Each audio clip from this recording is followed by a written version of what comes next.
এই চেতনাগুলো যদি উজ্জীবিত করতে পারি, আমরা যদি আমাদের পথা আগামী দিনে চলার পথ হিসাবে যদি ওলামা ইকরামের নেতৃত্বকে মেনে নিয়ে ইসলামকে আল্লাহর জমিনে সমস্তভাবে উচ্চ মর্যাদায় যদি আনতে চাই, আজকের জমানায় দেখেন ইসলামকে ধ্বংস করার জন্য, মুসলমানদেরকে ধ্বংস করার জন্য মুসলমানরা যদি আবারও কোনো কথা মুখ খুলিয়ে বলতে না পারে, ইতিমধ্যে বিভিন্ন স্লোগান কিন্তু তারা আমাদের ব্যাপারে দিচ্ছে। সুতরাং আমরা যদি এখনো সচেতন না হই, আমরা যদি এখনো আমাদের দিন প্রতিষ্ঠার জন্য, আমাদের ধর্ম প্রতিষ্ঠার জন্য,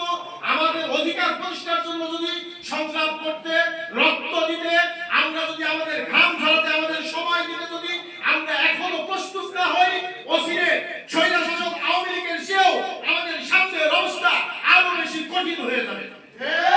এজন্য আমাদের উচিত হবে এখনই আমাদের মুখ্যম সময়, আমরা আমাদেরকে প্রতিষ্ঠা করার জন্য যদি আমাদের সময় দিতে হয়, যদি আমাদের অর্থ দিতে হয়, যদি আমাদের ঘাম দিতে হয়, যদি আমাদের রক্ত দিতে হয়, তারপরেও আল্লাহর জমিনে আল্লাহর দিন প্রতিষ্ঠা করার জন্য সর্বপ্রকার প্রস্তুতি আমরা গ্রহণ করব ইনশাআল্লাহ। ইনশাআল্লাহ। আল্লাহু আকবার, আল্লাহু আকবার। ধর্ম বর্ণ ভিন্ন মত সবার জন্য খেলাফত, ধর্ম বর্ণ ভিন্ন মত সবার জন্য